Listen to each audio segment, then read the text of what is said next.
الحمد لله نحمده ونستعينه ونؤمن به ونتوكل عليه ونعوذ بالله من شرور أنفسنا ومن سيئات أعمالنا من يهده الله فلا مضل له ومن يضلل فلا هادي له وأشهد أن لا إله إلا الله وحده لا شريك له وأشهد أن محمدا عبده ورسوله أرسله بالهدى ودين الحق ليظهره على الدين كله ولو كره المشركون اللهم صل على محمد وعلى آل محمد كما صليت على إبراهيم وعلى آل إبراهيم إنك حميد مجيد اللهم بارك على محمد وعلى آل محمد كما باركت على إبراهيم وعلى آل إبراهيم إنك حميد مجيد أما بعد فإن خير الكلام كلام الله وخير السنن سنن محمد صلى الله عليه وسلم وشر الأمور محدثاتها وكل محدثة بدعة وكل بدعة ضلالة وكل ضلالة في النار أعوذ بالله من الشيطان الرجيم بسم الله الرحمن الرحيم يا أيها الذين آمنوا اتقوا الله حق تقاته ولا تموتن إلا وأنتم مسلمون بسم الله الرحمن الرحيم ذلك ومن يعظم حرمات الله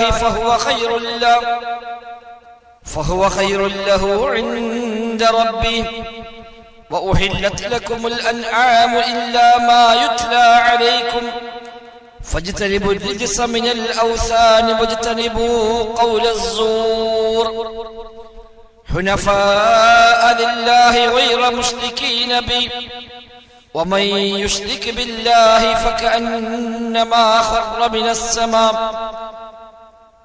من السماء فتخطفه الطير أو تهوي به الريح في مكان سحيق സത്യ വിശ്വാസികളെ റഹ്മാനായ റബ്ബ് സുബ്ഹാനഹു വ തആലയുടെ നിയമ നിർദ്ദേശങ്ങൾ കഴിവിന്റെ പരമാവധി ജീവിതത്തിൽ പാലിക്കാൻ ശ്രമിച്ചുകൊണ്ട് മുത്തഖീങ്ങളായി ജീവിക്കണേ എന്ന് എന്നെയും നിങ്ങളെയും ഒക്കെ പ്രത്യേകമായി ഓർമ്മപ്പെടുത്തുകയാണ് റബ്ബ് സുബ്ഹാനഹു വ തആല. നമുക്കെല്ലാം അതിന് തൗഫീഖ് പ്രദാനം ചെയ്യുമാറാവട്ടെ. ജീവിതത്തിലെ എല്ലാ രംഗത്തും അല്ലാഹു തആല ഖൈറും ബറക്കത്തും ധാരാളമായി നമ്മിൽ വർഷിക്കുമാറാവട്ടെ. ദുആ ചെയ്യാൻ പ്രത്യേകമായി പറഞ്ഞേൽപ്പിച്ച സഹോദരങ്ങൾ, രോഗികളായി കഴിയുന്നവർ, മറ്റു പലവിധ വിഷമങ്ങൾ അനുഭവിക്കുന്നവർ, അല്ലാഹു തആല എല്ലാവർക്കും ആശ്വാസം നൽകി അനുഗ്രഹിക്കുമാറാവട്ടെ. അനുഭവിക്കുന്ന വേദനക്കും പ്രയാസങ്ങൾക്കുമെല്ലാം റബ്ബ് സുബ്ഹാനഹു വ തആല പരിപൂർണമായ പ്രതിഫലം നൽകി അനുഗ്രഹിക്കുമാറാവട്ടെ. വിശുദ്ധ ഖുർആൻ സൂറത്തുൽ ഹജ്ജിലെ 30-31 വചനങ്ങളാണ് ഓതി വെച്ചത്. ഹജ്ജ് മാസങ്ങളായി അറിയപ്പെടുന്ന ദുൽഖഅദ മാസത്തിന്റെ അവസാനത്തിലും ദുൽഹിജ്ജയുടെ തുടക്കത്തിലുമാണ് നാം ഉള്ളത്. ഇന്ന് ദുൽഖഅദ 29 മാസപ്പിറവി ദൃശ്യമായാൽ നാളെ ഇൻഷാ അല്ലാഹ് ദുൽഹിജ്ജ 1 ഇല്ലെങ്കിൽ നാളെ ദുൽഖഅദ 30 പൂർത്തിയായി ഞായറാഴ്ച 1 പ്രവേശിക്കാനും അവസരമുണ്ടാകും ഇൻഷാ അല്ലാഹ്. അല്ലാഹു സുബ്ഹാനഹു വ തആല ആകാശഭൂമികളെ സൃഷ്ടിച്ച അന്ന് മുതൽ തന്നെ റബ്ബ് നിശ്ചയിച്ച വ്യവസ്ഥയാണ് ഒരു വർഷം 12 മാസമാണ് എന്നത്. സൂറത്ത് തൗബയിൽ അല്ലാഹു തആല കാര്യം എടുത്തു പറയുന്നുണ്ട്. ആ 12 മാസങ്ങളിൽ 4 മാസം പവിത്രമാണ്. മിൻഹാ അർബഅത്തുൻ ഹുറും, 4 മാസം പവിത്രമായ മാസങ്ങളാണ്. അത് ഏതാണ് എന്ന് റസൂലുള്ളാഹി സ്വല്ലല്ലാഹു അലൈഹി വസല്ലം വിശദീകരിച്ചു. ദുൽഖഅദ, ദുൽഹിജ്ജ, മുഹറം, റജബ്. ഈ 4 മാസങ്ങളാണ് പവിത്ര മാസങ്ങളായി ഖുർആൻ സൂചിപ്പിച്ച, ഹദീസ് വ്യക്തമാക്കിയ മാസങ്ങൾ. ഈ 3 മാസങ്ങളെ കുറിച്ചാണ് ഹജ്ജ് മാസങ്ങൾ എന്ന് വിളിക്കാറുള്ളത്. ശവ്വാല് മുതൽ ശവ്വാല്, ദുൽഖഅദ, ദുൽഹിജ്ജ, ഇതാണ് ഹജ്ജ് മാസം. അൽ ഹജ്ജു അശ്ഹുറും മഅലൂമാത്ത്. അല്ലാഹു തആല വിശുദ്ധ ഖുർആനിൽ പറഞ്ഞു, ഹജ്ജ് എന്നത് അറിയപ്പെട്ട മാസങ്ങളാകുന്നു എന്ന്. ഹജ്ജ് മാസങ്ങൾ എന്ന് വിളിക്കപ്പെട്ട ശവ്വാല്, ദുൽഖഅദ, ദുൽഹിജ്ജ മാസങ്ങളെയാണ് ഹജ്ജ് മാസങ്ങൾ എന്ന് ഖുർആൻ അവിടെ പരിചയപ്പെടുത്തിയത്. എല്ലാ മാസവും, എല്ലാ ദിവസവും, എല്ലാ സമയവും, എല്ലാ സ്ഥലങ്ങളും പടച്ച റബ്ബിന്റെ സൃഷ്ടികളാണ്. ആ ഒരു അർത്ഥത്തിൽ എല്ലാ സമയവും ഒരുപോലെയാണ്, എല്ലാ സ്ഥലവും ഒരുപോലെയാണ്. ഇനി ഏതെങ്കിലും സ്ഥലത്തിനോ ഏതെങ്കിലും സമയത്തിനോ മാസങ്ങൾക്കോ സവിശേഷത ഉണ്ടെങ്കിൽ, ഉണ്ടാകണമെങ്കിൽ റബ്ബ് സുബ്ഹാനഹു വ തആല നിശ്ചയിക്കണം, അവൻ നമ്മെ അറിയിക്കണം. അതാണ് ഇസ്ലാമിന്റെ ഒരു അടിസ്ഥാന നയം. എല്ലാ സ്ഥലങ്ങളും ഒരുപോലെ, എല്ലാ മാസങ്ങളും ഒരുപോലെ, എല്ലാ ദിവസങ്ങളും ഒരുപോലെ, സൃഷ്ടി എന്ന അർത്ഥത്തിൽ. ഇന്ന സ്ഥലത്തിന് പ്രത്യേകതയുണ്ട് എന്ന് അല്ലാഹ് പറഞ്ഞാൽ, റസൂല് പറഞ്ഞാൽ അതിന് പ്രത്യേകതയുണ്ട്. ഇന്ന മാസത്തിന്, ഇന്ന സ്ഥലത്തിന്, ഇന്ന സമയത്തിന് പ്രത്യേകതയുണ്ട് എന്ന് അല്ലാഹു റസൂലോ പഠിപ്പിച്ചാൽ അതിന് പ്രത്യേകതയുണ്ട്. 12 മാസങ്ങളിൽ 4 പവിത്രമാണ് എന്ന് അല്ലാഹ് പറഞ്ഞ വിശുദ്ധ ഖുർആനിൽ. മിൻഹാ അർബഅത്തുൻ ഹുറും, 4 മാസം പവിത്രമാണ്. അപ്പൊ ആ 4 മാസത്തിന് അത്തരം പവിത്രതയുണ്ട് എന്ന് ആ ആയത്ത് കൊണ്ട് വ്യക്തമാകുന്നു. മക്ക പവിത്രമാണ്, മിന പവിത്രമാണ്, മുസ്ദലിഫ പവിത്രമാണ്, അറഫ പവിത്രമാണ്. കാരണം അല്ലാഹു തആല പ്രത്യേകമായി പവിത്രത നിശ്ചയിച്ചു. അല്ലാഹു റസൂൽ നമ്മെ കാര്യം അറിയിക്കുകയും ചെയ്തു. വെള്ളിയാഴ്ചക്ക് സവിശേഷതയുണ്ട്, റമദാനിൽ സവിശേഷതയുണ്ട്. അത് അല്ലാഹു നിശ്ചയിച്ചു, അവൻ നമ്മെ അറിയിച്ചു, പ്രവാചകൻ നമ്മെ അറിയിച്ചു. ഇതിനപ്പുറത്ത് നമ്മുടെ വകയായി ഏതെങ്കിലും സ്ഥലത്തിന് സവിശേഷത കൽപ്പിക്കുവാനോ ഏതെങ്കിലും സമയങ്ങൾക്കോ മാസങ്ങൾക്കോ ദിവസങ്ങൾക്കോ സവിശേഷമായ മഹത്വം കൽപ്പിക്കുവാനോ ദീനിയായി പാടില്ല. റബ്ബിന്റെ അധികാരാവകാശങ്ങളിൽ പങ്കുചേർക്കുന്ന, ഇടപെടുന്ന രീതിയാണത് എന്നതാണ് നാം ഗൗരവമായി കാണേണ്ടത്. എന്താണെങ്കിലും ദുൽഹിജ്ജ മാസം പവിത്രമാണ്. വിശിഷ്യ ദുൽഹിജ്ജ ആദ്യത്തെ 10 ദിവസങ്ങൾ അല്ലാഹു തആല വിശുദ്ധ ഖുർആനിൽ സത്യം ചെയ്തു പറഞ്ഞ 10 ദിവസങ്ങളാണ്. വൽ ഫജ്ർ വലയാലിൻ അശ്ർ വശഫ്ഇ വൽ വത്ർ എന്ന സൂറത്തുൽ ഫജ്റിലെ വചനങ്ങളിൽ റബ്ബ് സുബ്ഹാനഹു വ തആല സത്യം ചെയ്ത വലയാലിൻ അശ്ർ, 10 രാത്രികൾ തന്നെയാകും സത്യം എന്ന് പറഞ്ഞ 10 രാത്രി ദുൽഹിജ്ജ 1 മുതൽ 10 വരെയുള്ള രാത്രികളാണ് എന്ന് പ്രവാചകൻ സ്വല്ലല്ലാഹു അലൈഹി വസല്ലം പഠിപ്പിക്കുകയും ഖുർആൻ വ്യാഖ്യാതാക്കൾ എല്ലാം അത് രേഖപ്പെടുത്തി വെക്കുകയും ചെയ്തത് കാണാൻ കഴിയും. അല്ലാഹു തആല ഒന്നിനെ കുറിച്ച് സത്യം ചെയ്യണമെങ്കിൽ അതിന് എന്തെങ്കിലും സവിശേഷമായ മഹത്വം ഉണ്ടാകേണ്ടതുണ്ട്. റബ്ബാണ് സത്യം ചെയ്യുന്നത്, ആ സത്യത്തിനും മഹത്വം ഏറെയാണ്. ആ നിലയ്ക്ക് ദുൽഹിജ്ജ 10 രാത്രികൾ പവിത്രമാണ് എന്നർത്ഥം. എന്തുകൊണ്ട് ആ മാസങ്ങൾ, ഈ ദിവസങ്ങൾ പവിത്രമായി? സഹീഹ് ബുഖാരിയുടെ വിശ്വപ്രസിദ്ധ വ്യാഖ്യാനമായ ഫത്ഹുൽ ബാരിയിൽ ഇമാം ഇബ്നു ഹജർ അസ്ഖലാനി റഹിമഹുല്ലാ അദ്ദേഹം പറഞ്ഞത് കാണാം, ഈ ദിവസങ്ങൾ പവിത്രമാകാൻ കാരണം ഇജ്തമഅത് ഫീഹി ഉമ്മഹാത്തുൽ ഇബാദ എന്നാണ്. മുഖ്യമായ ഇബാദത്തുകൾ എല്ലാം കൂടെ സംഗമിക്കുന്ന ദിവസങ്ങളാണ്. ഈ ദിവസങ്ങളിൽ നിസ്കാരമുണ്ട്, നോമ്പുണ്ട്, ദാനധർമ്മങ്ങളുണ്ട്, ഹജ്ജുണ്ട്, ഉംറയുണ്ട്. ഇങ്ങനെ എല്ലാ ഇബാദത്തുകളും ഒന്നിച്ചുകൂടുന്ന ഒരു സമയം ഒരു വർഷത്തിൽ വേറെ ഇല്ല. ബാക്കിയെല്ലാം സംഗമിക്കുമ്പോഴും ഹജ്ജുണ്ടാവുകയില്ല. അപ്പൊ എല്ലാം കൂടെ സംഗമിക്കുന്ന ഉമ്മഹാത്തുൽ ഇബാദ, മുഖ്യമായ ആരാധനാ കർമ്മങ്ങൾ എല്ലാം ഒന്നിച്ചു വരുന്ന സമയം ഒരു വർഷത്തിലാകെയുള്ളത് ഈ 10 ദിവസങ്ങളിലാണ്. അതുകൊണ്ടാണ് ഈ 10 ദിവസങ്ങൾ പ്രത്യേകമായും സവിശേഷമായി മാറിയത് എന്ന് അദ്ദേഹം ഈ ആയത്തും ഹദീസും എല്ലാം വെച്ചുകൊണ്ട് വിശദീകരിച്ചത് കാണാൻ കഴിയുന്നു. ശൈഖുൽ ഇസ്ലാം ഇബ്നു തൈമിയ്യ റഹിമഹുല്ലാ അദ്ദേഹത്തിന്റെ ഫതാവൽ കുബ്രയിൽ ഇതേ ആശയം അദ്ദേഹം പഠിപ്പിക്കുകയും ഈ ദിവസങ്ങളിൽ ഏത് പുണ്യകർമ്മങ്ങൾക്കും മറ്റേത് ദിവസങ്ങളെക്കാൾ ഏറെ മഹത്വമുണ്ട് എന്ന് പ്രത്യേകമായി രേഖപ്പെടുത്തുകയും ചെയ്തതും കാണാൻ നമുക്ക് സാധിക്കുന്നുണ്ട്. ആ നിലക്കുള്ള ദിവസങ്ങളിലേക്കാണ് ഇന്ന് മഗ്രിബോട് കൂടി അല്ലെങ്കിൽ നാളെ മഗ്രിബോട് കൂടി നമുക്ക് ഇൻഷാ അല്ലാഹ് പ്രവേശിക്കാൻ സാധിക്കുക. ആ ഒരു പവിത്രതയെ നമ്മൾ കണക്കാക്കേണ്ടതുണ്ട്. റബ്ബിന്റെ ഒരു ശിആർ, മതത്തിന്റെ ചിഹ്നമാണത് എന്നർത്ഥം. ذلك ومن يعلم شعائر الله فإنها من تقوى القلوب എന്ന് സൂറത്തുൽ ഹജ്ജിൽ 32-ാമത്തെ ആയത്തിൽ അല്ലാഹു തആല പ്രത്യേകമായി ഓർമ്മിപ്പിക്കുന്നുണ്ട്. ومن يعلم شعائر الله, അല്ലാഹു നിശ്ചയിച്ച ശിആറുകളെ, മതചിഹ്നങ്ങളെ ഒരാൾ ആദരിക്കുന്നുവെങ്കിൽ فإنها من تقوى القلوب, അത് ഹൃദയത്തിൽ തഖ്വയുണ്ട് എന്നതിന്റെ ലക്ഷണമാണ്, അടയാളമാണ് എന്നാണ്.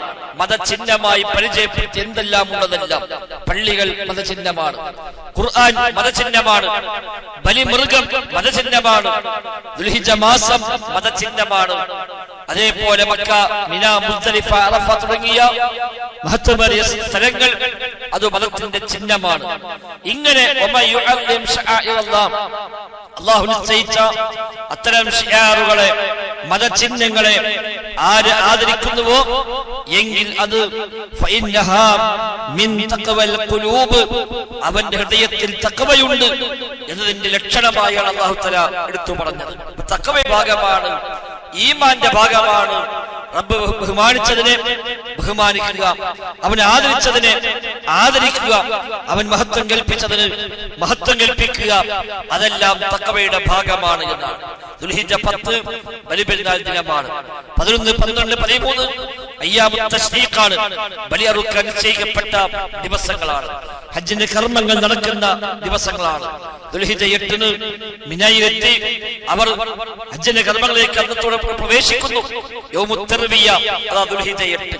റസൂലുള്ളാഹി സ്വല്ലല്ലാഹു അലൈഹി വസല്ലം തങ്ങൾ ദുൽഹിജ്ജ 8 മിനായിലെത്തി പ്രത്യേകമായ ഒരു ടെന്റ് പോലെ പ്രവാചകരുടെ തുണി കൊണ്ട് മറച്ചുണ്ടാക്കി 3-4 ദിവസങ്ങളേക്ക് ആവശ്യമായ വെള്ളവും അതേപോലെ സൗകര്യങ്ങളും എല്ലാം ശേഖരിച്ച് പാത്രങ്ങളെല്ലാം വെള്ളം നിറച്ച് ഒരു 4 ദിവസം ഇബാദത്തിലേക്ക് മുഴുകാൻ ആവശ്യമായ ഒരുക്കങ്ങൾ നടത്തിയ ദിവസമാണ് ദുൽഹിജ്ജ 8. അതാണ് യൗമുൽ തർവിയ എന്ന പേര് കിട്ടിയത്. തർവിയ എന്ന് പറഞ്ഞാൽ ദാഹം തീർക്കുക എന്നാണ്. ദാഹം തീർക്കലാണ്, വെള്ളം നിറയ്ക്കലാണ് തർവിയ. ദുൽഹിജ്ജ 8 നബിയും സ്വഹാബത്തും തങ്ങൾ കൈവശമുള്ള എല്ലാ പാത്രങ്ങളിലും വെള്ളം നിറച്ചു, ഭക്ഷണത്തിന് ആവശ്യമായ സംവിധാനം ഒരുക്കി, അങ്ങനെ എല്ലാം ഒരുക്കി തയ്യാറാക്കിയ ദിവസമാണ് ദുൽഹിജ്ജ 8. ഇന്നും ഹാജിമാർ ദുൽഹിജ്ജ 8 മിനയിലേക്ക് എത്തും. പലരും പുറപ്പെട്ടു, പലരും പോകാനിരിക്കുന്നു. അപ്പൊ എല്ലാവർക്കും സ്വീകാര്യയോഗ്യമായ ഹജ്ജ് നിർവഹിക്കാൻ തൗഫീഖ് നൽകി അനുഗ്രഹിക്കുമാറാവട്ടെ. ആ എത്തിയവരൊക്കെ ഇപ്പൊ അവിടെ എത്തി, ഉംറ കഴിഞ്ഞ് അവർ സാധാരണ പോലെ റൂമുകളിൽ അവർ ജീവിച്ചുകൊണ്ട് താമസിച്ചുകൊണ്ടിരിക്കുന്നു. ദുൽഹിജ്ജ 8 അവർ റൂമിൽ നിന്ന് ഇഹ്റാം ചെയ്യും. മക്കക്കാരെ പോലെ അവർ മക്കക്കാരുടെ ഹുക്മിലേക്ക് മാറി. അതുകൊണ്ട് മക്കക്കാരെ പോലെ മക്കയിൽ നിന്ന് റൂമിൽ നിന്ന് ഇഹ്റാം ചെയ്ത് ദുൽഹിജ്ജ 8 അവർ മിനയിലെത്തി ഒരുക്കങ്ങളെല്ലാം പൂർത്തിയാക്കുന്നു. അതാ ദുൽഹിജ്ജ 8. 9 യൗമു അറഫയാണ്, അറഫ ദിനമാണ്.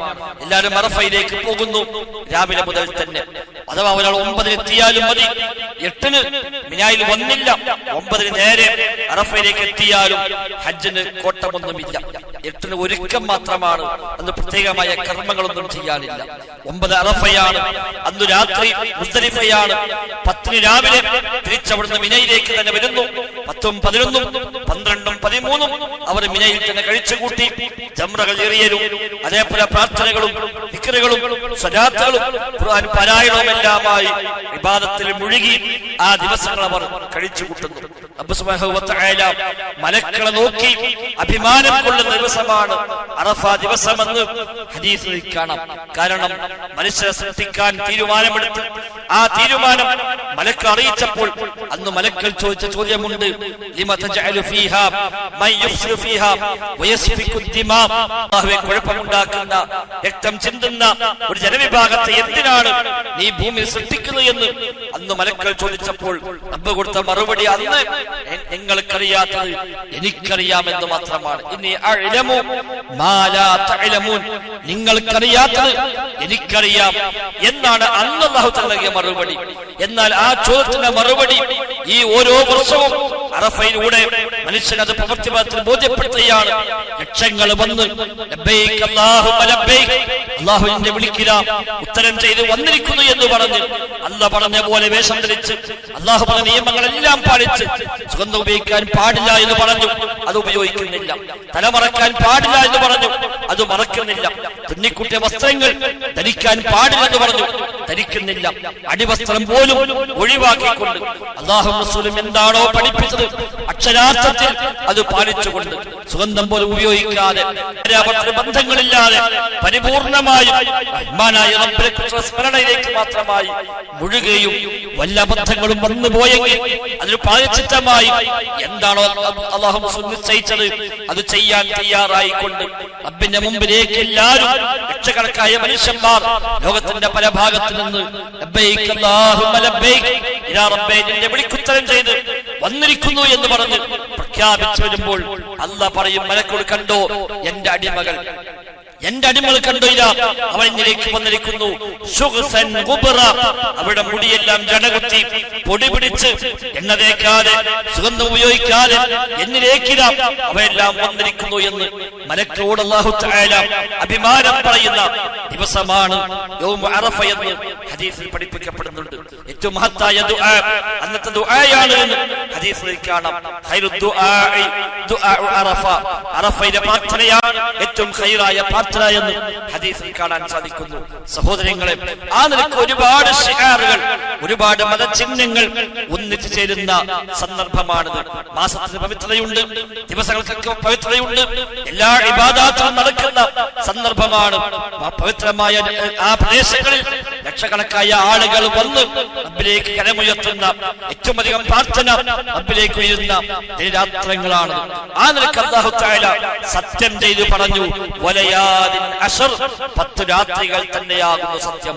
ദുൽഹിജ്ജയിലെ 10 രാത്രികൾ തന്നെയാകുന്നു സത്യമെന്ന് അല്ലാഹു തആല സത്യം ചെയ്തു പറഞ്ഞ രാത്രികളാണ്. നമുക്കുമുണ്ട് അവിടെ ചില ശ്രദ്ധയൊക്കെ വേണ്ടത്.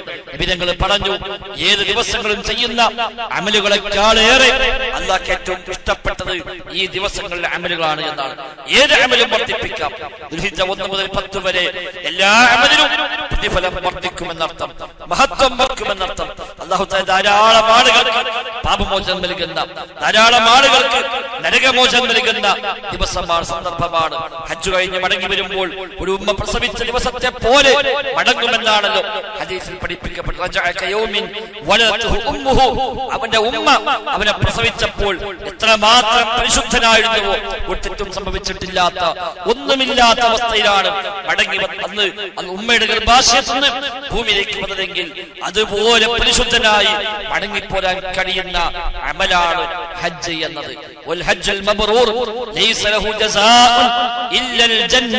പുണ്യം നിറഞ്ഞ ഹജ്ജിന് സ്വർഗമല്ലാതെ പ്രതിഫലമില്ല എന്ന് അല്ലാഹുവിന്റെ റസൂൽ സ്വല്ലല്ലാഹു അലൈഹി വസല്ലം തങ്ങൾ പഠിപ്പിക്കുന്നു. നമുക്കെല്ലാം ഹജ്ജ് നിർവഹിക്കാൻ, ചെയ്തവർക്ക് വീണ്ടും ചെയ്യാനെല്ലാം റബ്ബ് സുബ്ഹാനഹു വ തആല തൗഫീഖ് പ്രദാനം ചെയ്യുമാറാവട്ടെ.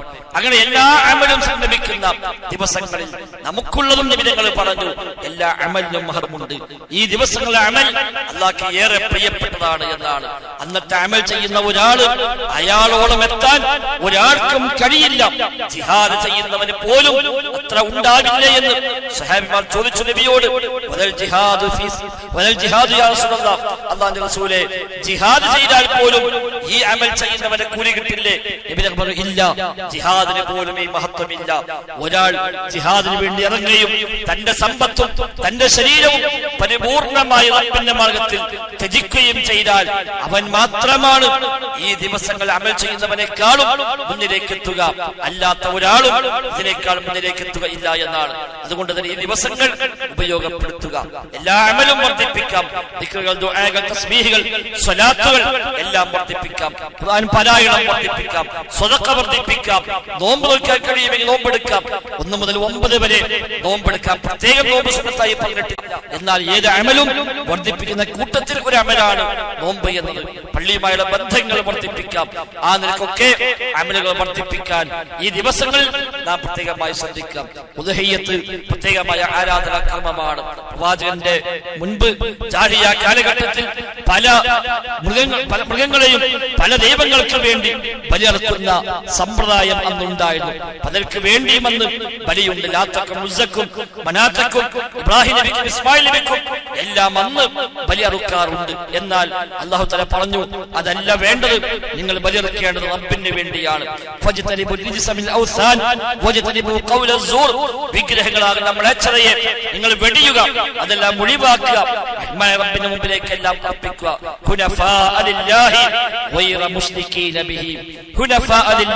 ഋജുമനസ്കരായി നേരെ റബ്ബിന് വേണ്ടി നിങ്ങൾ നിലകൊള്ളുക. അവന് പങ്കു ചേർക്കാത്തവരായി നിങ്ങൾ നിലകൊള്ളുക.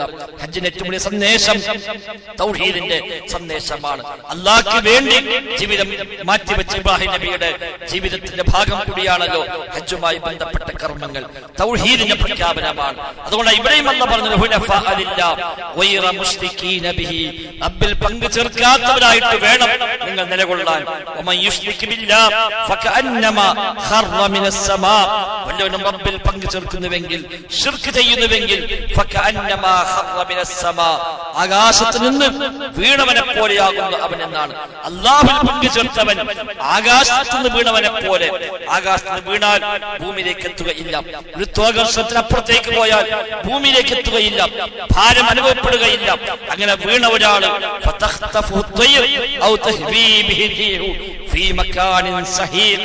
പക്ഷികൾ അവനെ റാഞ്ചിക്കൊണ്ടുപോയേക്കാം. കാരണവൻ ഏതെങ്കിലും ഒക്കെ വിദൂര ദേശത്ത് പോയി ചെന്ന് പതിച്ചേക്കാം. ഇങ്ങോട്ട് പോകണമെന്ന് തീരുമാനിക്കാൻ കഴിയില്ല, എന്തു ചെയ്യണമെന്ന് തീരുമാനിക്കാൻ കഴിയില്ല, സ്വയം കൂടി നിൽക്കാൻ കഴിയില്ല. അതാണ് ആകാശത്ത് വീണാനുള്ള അവസ്ഥ എന്നാണ്. അങ്ങനെ വീണവനെ പോലെയാണ് റബ്ബിൽ പങ്കു ചേർക്കുന്നവൻ. അല്ലാഹുവിനെ മാത്രം മുറുകെ പിടിക്കുന്നതിന് പകരം, അല്ലാഹുവിലേക്ക് മാത്രം അർപ്പിക്കുന്നതിന് പകരം, റബ്ബിനെ മാത്രം ഭയപ്പെടുകയും പ്രതീക്ഷിക്കുകയും ചെയ്യുന്നതിന് പകരം അല്ലാഹു അല്ലാത്തവരെ കൂടി ഭയപ്പെട്ടുകൊണ്ടും പ്രതീക്ഷിച്ചുകൊണ്ടും റബ്ബിന്റെ പടപ്പുകളിൽ എല്ലാം സമർപ്പിച്ചുകൊണ്ടുമാണ് ജീവിതമെങ്കിൽ ആകാശത്തു നിന്ന് വീണവനെ പോലെയാണ്. എവിടെയും ഒരു നിലനിൽപ്പുണ്ടാവുകയില്ല, എവിടെ നിൽക്കാൻ കഴിയുകയില്ല. ഒരു ദർഗയിൽ നിന്ന് മറ്റൊരു ദർഗയിലേക്ക്, ഒരു ജാറത്തിൽ നിന്ന് മറ്റൊരു ജാറത്തിലേക്ക്, ഒരു ശൈഖിൽ നിന്ന് വേറെ ശൈഖിലേക്ക്, ഒരു തങ്ങളിൽ നിന്ന് മറ്റൊരു ബീവിയിലേക്ക്, ഇങ്ങനെ പോയി പോയി പോയി ഒരു സമാധാനം കിട്ടുകയുമില്ല. എല്ലാ സ്ഥലത്തും പോയിട്ടെങ്കിലും വല്ലതും ലഭിക്കുമോ എന്ന വ്യാമോഹം മാത്രമായി ബാക്കിയാകുന്നു. ശിർക്ക് ചെയ്യുന്നുവെങ്കിൽ അവൻ ആകാശത്ത് നിന്ന് വീണവനെ പോലെയാണ് എന്ന സൂറത്ത് ഹജ്ജിലെ ഈ പദപ്രയോഗം സഹോദരങ്ങളെ ശ്രദ്ധേയമാണ്. റബ്ബിലേക്ക് പൂർണ്ണമായും സമർപ്പിക്കുക. അതാണ് ഇബ്രാഹിം നബിയുടെ മാതൃക, അതാണ് ഇസ്മായിൽ നബിയുടെ പാത, അതാണ് ഹജ്ജിന്റെ സന്ദേശവും. അല്ലാഹു തആല ഹജ്ജുമായി ബന്ധപ്പെട്ട് പറഞ്ഞപ്പോഴും പ്രത്യേകമായി ആവർത്തിച്ചു പറഞ്ഞ കാര്യമാണ്. എല്ലാ ഉമ്മത്തിനും ഓരോ ആരാധനാ മുറകളെ നാം നിശ്ചയിച്ചിട്ടുണ്ട്. എന്തിനാണ്?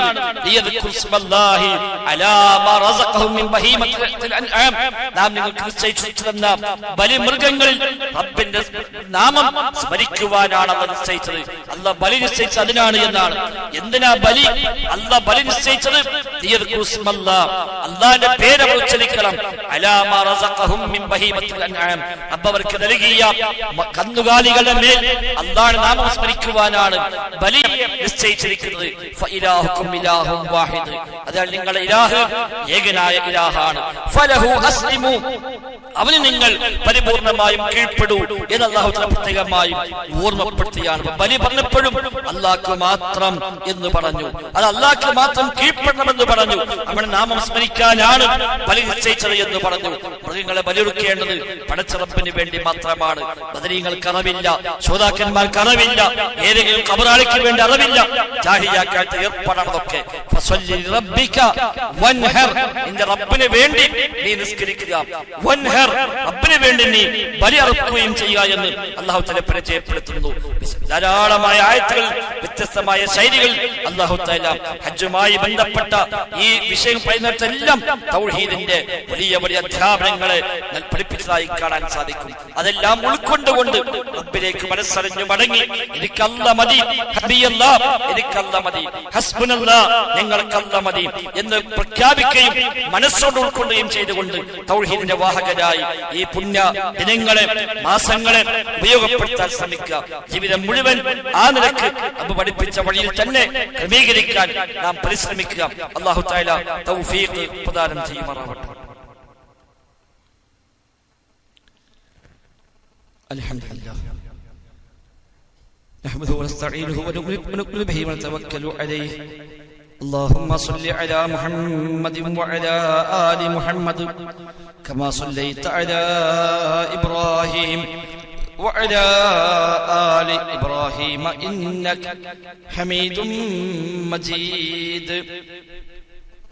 സഹോദരങ്ങളെ, സഹോദരിമാരെ, റഹ്മാനായ റബ്ബ് സുബ്ഹാനഹു വ തആലയുടെ നിയമനിർദ്ദേശങ്ങൾ കഴിവിന്റെ പരമാവധി വിധത്തിൽ പാലിച്ചുകൊണ്ട്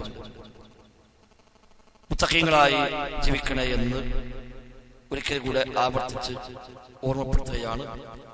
റബ്ബ് സുബ്ഹാനഹു വ തആല നമുക്കെല്ലാം തൗഫീഖ് പ്രദാനം ചെയ്യുമാറാവട്ടെ. ഈ സന്ദർഭത്തിൽ പ്രത്യേകമായി പഠിപ്പിക്കപ്പെട്ട ഇബാദത്താണ് ഉദ്ഹിയ്യത്ത്, ബലികർമ്മം എന്നത്. കഴിവുള്ളവരെല്ലാം അതിന് താല്പര്യപൂർവ്വം മുന്നോട്ട് വരണമെന്ന് പ്രേരിപ്പിക്കുന്ന ധാരാളം വചനങ്ങൾ നമുക്ക് ഹദീസുകളിൽ കാണാൻ സാധിക്കും. വിശുദ്ധ ഖുർആനിലും പല ആയത്തുകളിൽ പല ശൈലികളിലായി അല്ലാഹു തആല ബലിയുമായി ബന്ധപ്പെട്ട് ഓർമ്മപ്പെടുത്തുന്നുണ്ട്. എല്ലാ കാലത്തും ഉണ്ട് മനുഷ്യ ചരിത്രത്തിൽ ബലി എന്ന കർമ്മം. അത് നബി സല്ലല്ലാഹു അലൈഹി വസല്ലം മക്കളെ ചിത്രം പറയുമ്പോഴും ഇത് ഖർറബ ഖുർബാനൻ, ഒരു ബലി സമർപ്പിച്ചതിനെ കുറിച്ച് അവിടെ പറയുന്നുണ്ട്. പിന്നീട് മനുഷ്യ ചരിത്രത്തിൽ പലപ്പോഴായി എല്ലാ ഇബാദത്തുകളും വഴിമാറിയ പോലെ തന്നെ ബലിയും വഴിമാറി സഞ്ചരിക്കാൻ തുടങ്ങി. മഹാന്മാർക്ക് വേണ്ടി, മറ്റു പ്രതിഷ്ഠകൾക്ക് വേണ്ടി എല്ലാം ബലിയെറുക്കുന്ന രീതികൾ പിൽക്കാലത്ത് വന്നു. കൈബാലയത്തിലെ പരിസരത്ത് പോലും ധാരാളം ബലിക്കല്ലുകൾ സ്ഥാപിക്കപ്പെട്ടിരുന്നുവെന്നാണ്. പല മഹാന്മാരുടെയും പേരിൽ അവിടെയെല്ലാം കൊണ്ടുവന്ന് ആളുകൾ മൃഗങ്ങളെ ബലി കൊടുക്കാറുണ്ട്. സൂറത്ത് മാഇദയിൽ അല്ലാഹു തആല എടുത്തു പറഞ്ഞു, മാ ജഅലല്ലാഹു മിൻ ബഹീറ വലാ സായിബത്തിൻ വലാ വസിയത്തിൻ വലാ ഹാം. അല്ലാഹു തആല ഇത്തരം മൃഗങ്ങളെയൊന്നും നിശ്ചയിച്ചിട്ടില്ല എന്ന്. ബഹീറ, സായിബ ഇതൊക്കെ അന്നത്തെ ചില പ്രത്യേകമായ ബലി മൃഗങ്ങളായിരുന്നു. ചില മഹാന്മാരുടെ പേരിൽ ചില മൃഗങ്ങളെ അവർ നേർച്ചയാക്കി വിടും. എന്നാൽ ആ മൃഗത്തിന് പ്രത്യേകമായ ചില അടയാളങ്ങൾ അവർ കിട്ടും. ചില ശീലയോ മറ്റൊരു അടയാളങ്ങളോ വെക്കും. ആ അടയാളം കണ്ടാൽ അറിയാം ഇത് ഇന്ന മഹാന്റെ പേരിൽ നേർച്ചയാക്കിയ ആടാണ്, ഒട്ടകമാണ്, പശുവാണ് എന്നൊക്കെ മനസ്സിലാക്കി ആ മൃഗത്തെ പിന്നെ ആരും ഒന്നും ആക്രമിക്കാനോ ഉപദ്രവിക്കാനോ ധൈര്യപ്പെടുകയില്ല. എന്നിട്ട് സമയമാകുമ്പോൾ ആ മൃഗത്തെ ആ മഹാന് വേണ്ടി ബലിയറുക്കുകയും അതിന് രക്തം അവിടെ പ്രത്യേകമായ രൂപത്തിൽ പുരട്ടുകയും അതിന് മാംസം അവിടെ വിതരണം ചെയ്യപ്പെടുകയും ചെയ്യുന്ന രീതി ജാഹിലിയ്യ കാലഘട്ടത്തിൽ മക്കയിൽ ഉണ്ടായിരുന്നു. അല്ലാഹുവിന്റെ റസൂൽ സ്വല്ലല്ലാഹു അലൈഹി വസല്ലം പറഞ്ഞതായി അലി ഇബ്നു അബീ ത്വാലിബ് പറയുന്ന ഹദീസ് ഇമാം മുസ്ലിം റിപ്പോർട്ട് ചെയ്ത് കാണാം. ലഅനല്ലാഹു മൻ ദബഹ ലിഗൈരില്ലാഹ്. അല്ലാഹു ശപിച്ചിരിക്കുന്നു. മൻ ദബഹ ലിഗൈരില്ലാ, അല്ലാഹു അല്ലാത്തവർക്ക് വേണ്ടി അറുത്തവനെ അല്ലാഹു ശപിച്ചിരിക്കുന്നുവെന്നാണ്.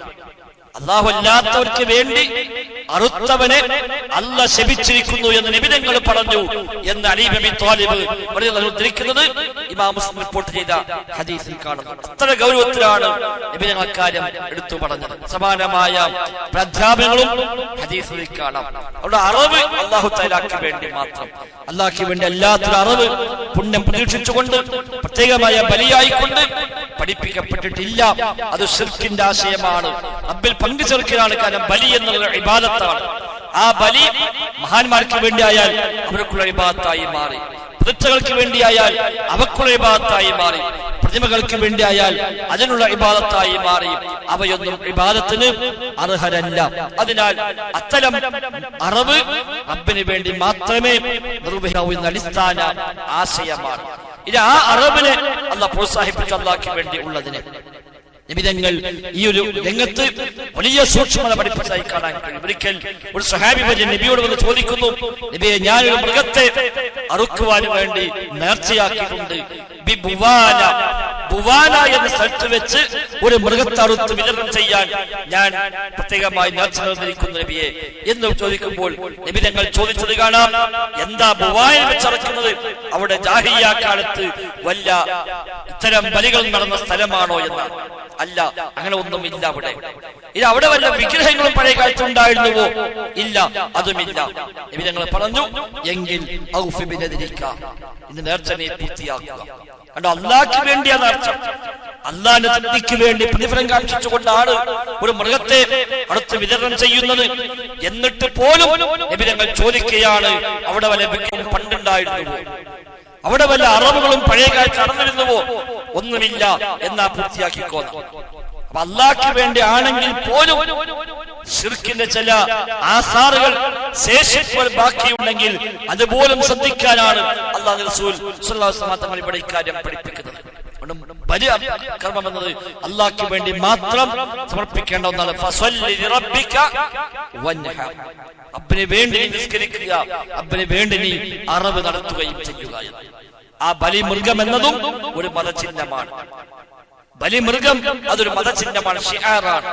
മിൻ ശആഇരില്ലാ എന്ന് പറയുന്ന ഷിആറാണ് ബലിമൃഗം. അതുകൊണ്ട് സ്വഹാബിമാരൊക്കെ ബലിമൃഗത്തെ നേരത്തെ വാങ്ങി വെക്കുകയും അതിനെ നന്നായി പരിചരിക്കുകയും ഞങ്ങളതിനെ തിന്ന് കൊഴിപ്പിക്കുകയും ചെയ്യുമായിരുന്നു എന്നൊക്കെ സ്വഹാബിമാർ പറഞ്ഞത് കാണാൻ കഴിയും. മൃഗത്തെ നേരത്തെ വാങ്ങി വെച്ച് അത് നന്നായി ഭക്ഷണം കൊടുത്ത് അതിനെ പരിചരിച്ച് തടിച്ചു കൊഴുത്ത് നല്ല ഒരു മൃഗമാക്കിയിട്ടാണ് അവർ ആ മൃഗങ്ങളെ അറുക്കാറുള്ളത് എന്ന് സ്വഹാബിമാർ പ്രത്യേകമായി പറഞ്ഞിട്ടുണ്ട്. ഒരു മാനസിക ബന്ധം അവിടെ ഉണ്ടാകണമെന്നർത്ഥം. അല്ലാതെ എവിടെന്നെങ്കിലും ഒരു മൃഗത്തെ ഓർഡർ ചെയ്തു, ആരോ വിളിച്ചാടു, നമ്മളൊന്നും അറിഞ്ഞിട്ടില്ല, ഏൽപ്പിക്കപ്പെട്ട പൈസ ഗൂഗിൾ പേ അയച്ചു കൊടുത്തു ചെയ്തു, മറ്റൊന്നും അറിയില്ല, അതല്ല യഥാർത്ഥത്തിൽ ബലി എന്നുള്ളത്. ഇബ്രാഹിം നബി സല്ലല്ലാഹു അലൈഹി വസല്ലം സ്വന്തം മകനെ അറുക്കാൻ തയ്യാറായതിന്റെ സ്ഥാനത്താണല്ലോ നമ്മോട് ലക്ഷണമൊത്ത പ്രിയപ്പെട്ട ഒരു മൃഗത്തെ അറുക്കാനായി അല്ലാഹു നിശ്ചയിച്ചു. പ്രായം നിശ്ചയിച്ചു, അടയാളങ്ങൾ നിശ്ചയിച്ചു, അതിന്റെ ചില നിബന്ധനകൾ നിശ്ചയിച്ചു. എന്തിനതൊക്കെ? ലക്ഷണമൊത്ത മൃഗത്തെ അറുക്കണം. ഏതെങ്കിലും അർത്ഥ തൽക്കാൻ രക്ഷപ്പെട്ടു പോകുക എന്നുള്ളതല്ല. വ്യക്തമായ അഴിവുണ്ടാകാൻ പാടില്ല, കണ്ണുപൊട്ടിയതാകാൻ പാടില്ല, തുടങ്ങി മുടന്നുണ്ടാകാൻ പാടില്ല, അതിന് പ്രായം നിശ്ചയിച്ചു. ഇതൊക്കെ ഒത്ത നല്ല ഒരു മൃഗത്തെ അവൻ നന്നായി നോക്കി പരിചരിച്ച് കൊണ്ടുവന്ന് അല്ലാഹുവിന്റെ മാർഗത്തിൽ അതിനെ ത്യജിക്കുമ്പോഴാണ്, ബലി കൊടുക്കുമ്പോഴാണ് പരിപൂർണമായ ബലിയായി മാറുന്നത്. കഴിഞ്ഞ കുറ്റമായി പറഞ്ഞ പോലെ അത് ഒരാൾക്കോ 2 പേർക്കോ 3 പേർക്കോ 4 പേർക്കോ 7 പേർക്ക് വരെയോ വേണമെങ്കിൽ ഷെയറായി ഒരു മാടിനെ അറുക്കും. ആടാണെങ്കിൽ ഒരാൾക്ക് മാത്രം. ഒരാൾ ബലിയർത്താൽ അയാൾക്കും കുടുംബത്തിനും അത് മതി എന്നാണ്. ഒരു കുടുംബനാഥൻ ബലിയെടുത്താൽ അയാൾക്കും കുടുംബത്തിനും അത് മതി എന്ന് പ്രത്യേകമായി പഠിപ്പിക്കപ്പെടുന്നു. നബി തങ്ങൾ പ്രത്യേകം ദുആ ചെയ്തു, അല്ലാഹു എനിക്കും എന്റെ കുടുംബത്തിനുമാണ് റബ്ബേ എന്ന് പറഞ്ഞുകൊണ്ട് നബി തങ്ങൾ പ്രാർത്ഥിച്ചതായി കാണാൻ കഴിയും. ഉദയത്ത് ഉദ്ദേശിച്ച ആളുകൾ ഉണ്ടെങ്കിൽ അവർ പാലിക്കേണ്ട ചില മര്യാദകൾ കൂടി സാന്ദർഭികമായി ശ്രദ്ധയിൽപ്പെടുത്തട്ടെ. ദുൽഹിജ്ജ മാസം പിറവി ആയിക്കഴിഞ്ഞാൽ പിന്നെ നഖം വെട്ടാൻ പാടില്ല, മുടി വെട്ടാൻ പാടില്ല, മീശ വെട്ടാൻ പാടില്ല എന്നൊക്കെ പ്രത്യേകമായി പഠിപ്പിക്കപ്പെട്ടിട്ടുണ്ട്. ഉദയത്തിൽ ചേർന്ന ചെയ്യാൻ ഉദ്ദേശിക്കുന്ന ആളുകൾ ഉണ്ടെങ്കിൽ ഇന്ന് മഗ്‌രിബിന് മുമ്പ് അത്തരം കാര്യങ്ങളൊക്കെ ചെയ്തേക്കുക. ഒരുപക്ഷെ മാസപ്പിറവി കണ്ടാൽ പിന്നെ ഇതൊന്നും ചെയ്യാവതല്ല. ഇന്ന് 1 മണിക്കൂറോളം ചന്ദ്രോദയമുണ്ട് ചക്രവാളത്തിൽ. അതുകൊണ്ട് മാസപ്പിറവി കാണാൻ തന്നെയാണ് സാധ്യത കൂടുതൽ. അതിനാൽ ഇന്ന് മഗ്‌രിബിന് മുമ്പേ തന്നെ മുടിയും അതേപോലെ നഖവുമൊക്കെ വെട്ടാനുണ്ടെങ്കിൽ അത് ഇന്ന് നിർവഹിക്കാൻ ശ്രമിക്കുക. പിന്നെ 10 ദിവസങ്ങൾ നിർവഹിക്കാവുന്നതല്ല. ഇത് ഉദയത്തെ ഉദ്ദേശിച്ചിട്ടില്ല. ഒരാളിപ്പോ നാളെ മുതൽ തീരുമാനമെടുത്തു, മറ്റന്നാൾ തീരുമാനമെടുത്തു, ഒരു ഫണ്ടായി. അപ്പൊ 2 ദിവസം കഴിഞ്ഞപ്പോഴാണ് അയാൾക്ക് പൈസ ആയപ്പോ ശരി ഏതായാലും ഉദയത്താവാം എന്ന് അയാൾ അപ്പോഴാണ് തീരുമാനിക്കുന്നത് എങ്കിൽ അവിടെ മുതൽ ആ നിയമങ്ങൾ പാലിക്കണം. ഇപ്പൊ അയാൾക്ക് ഉദ്ദേശമില്ല, 2 ദിവസം 4 ദിവസം കഴിഞ്ഞിട്ട് അയാൾക്ക് ഉദ്ദേശമുണ്ടായി, അടുക്കാൻ തീരുമാനിച്ചു എങ്കിൽ ആ സമയം മുതൽ അയാൾ ഇത്തരം കാര്യങ്ങളൊക്കെ പിന്നെ ശ്രദ്ധിക്കുക. താടി ഏത് കാര്യത്തിൽ വെട്ടാൻ പാടില്ല. അത് ദുൽഹിജ്ജ 10 മാത്രമല്ല, ഉദയത്തിൽ തീയത്തീരാ മാത്രമല്ല, അല്ലാത്തപ്പോഴും പാടില്ല. താടി നിങ്ങൾ വ്രതം വിടുക, താടി നിങ്ങൾ സമൃദ്ധമാക്കുക എന്നൊക്കെ ഹദീസിൽ ധാരാളമായി പഠിപ്പിക്കപ്പെട്ട കാര്യമാണ്. ഏതായാലും അത് വെട്ടി ശീലിച്ചവർ ഈ ദിവസങ്ങളെങ്കിലും അതിന് മാറി നിൽക്കുകയും അത് പിന്നീട് അങ്ങോട്ട് താടി സമൃദ്ധമായി വളർത്താനുള്ള ഒരു അവസരമായി കാണുകയും ചെയ്യണമെന്ന് സാന്ദർഭികമായി ഓർമ്മപ്പെടുത്തുകയാണ്. അതുപോലെ മൃഗത്തിന്റെ മാംസത്തിൽ നിന്ന് സ്വയം ഭക്ഷിക്കൽ പ്രത്യേകം സുന്നത്താണ്. അല്ലാഹു പ്രത്യേകം അത് നിങ്ങൾ ഭക്ഷിക്കണം എന്ന് പറഞ്ഞു. 3 വഴിക്ക് ചെലവാകണം. 1 നമ്മൾ ഭക്ഷിക്കണം, 2 പാവങ്ങൾക്ക് സ്വതക്കയായി കൊടുക്കണം, 3 ഹദിയയായിട്ട് നമ്മുടെ അയൽവാസികൾ, കുടുംബങ്ങൾ, സുഹൃത്തുക്കൾ തുടങ്ങി നമ്മുടെ ലെവലുള്ള ആളുകൾക്ക് നമ്മുടെ വക ഒരു ഹദിയയായി നൽകുകയും ചെയ്യണമെന്ന് 3 രൂപത്തിലാണ് ആ ബലി മാംസത്തെ വിനിയോഗിക്കേണ്ടത്. പലപ്പോഴും ഇന്ന് മറ്റു പല സംസ്ഥാനങ്ങളിലേക്കും ബലി മൃഗത്തിന് വേണ്ടി പണം കൊടുക്കുന്ന ആളുകളുണ്ട്. പാടില്ല എന്നല്ല, പക്ഷേ ഈ പറയപ്പെട്ട സുന്നത്തുകൾ അതൊക്കെ നഷ്ടപ്പെടുന്നു. അയാൾക്ക് ഭക്ഷിക്കാൻ കഴിയില്ല.